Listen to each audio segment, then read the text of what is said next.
রুদ্রনাথ পক্ষে শপথ গ্রহণ করার পাশাপাশি আমার বাসনা ছিল যে আমি জনসমক্ষে শপথ গ্রহণ পাঠ করব। কারণ আমার যাদেরকে নিয়ে ওঠা বসা চলাফেরা, যে বাঁশবেড়িয়ার পৌর নাগরিকবৃন্দ যাদের আশীর্বাদে, ভালোবাসায়, নিষ্ঠায়, শুভেচ্ছায়, সহানুভূতির সাথে বিবেচনার মাধ্যমে আমাকে আজকে এই জায়গায় উত্তোলন করেছে।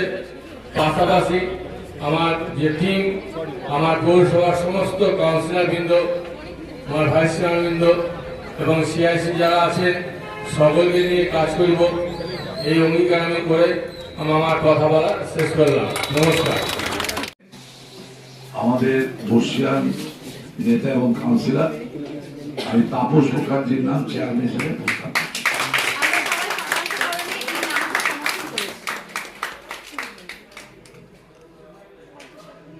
আর এখানে আমাদের ভাইস চেয়ারম্যানটাও অপরিবর্তিত থাকবে, এটা আমি ঘোষণা করি।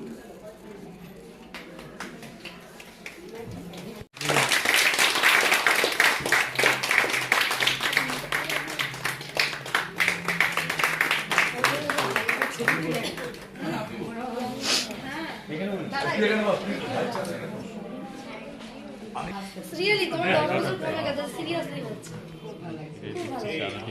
এত বলো না ভাই, বানিয়েছে ভালো লাগছে, সত্যি ভালো লাগছে। ভালো আগে পাওয়া উচিত ছিল। এই ছবি কাল সমর্থন করেছে, পার্টি সমর্থন করেছে তাপস, আমাদের অত্যন্ত নেতা, কাউন্সিলর, প্রবীণ নেতা।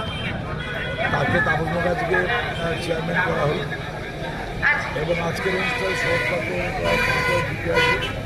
আমিও ছিলাম।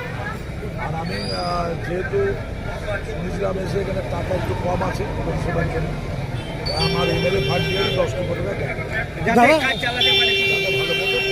সবাই একটু সাইডে সরে গেলে একটু ভালো হয়। নির্বাচনে বাঁশবেড়িয়া থেকে অনেকটা পিছিয়ে গিয়েছিল, সবাই একটু সাইডে সরে যান, তাহলে সবার দিতে একটু সুবিধা।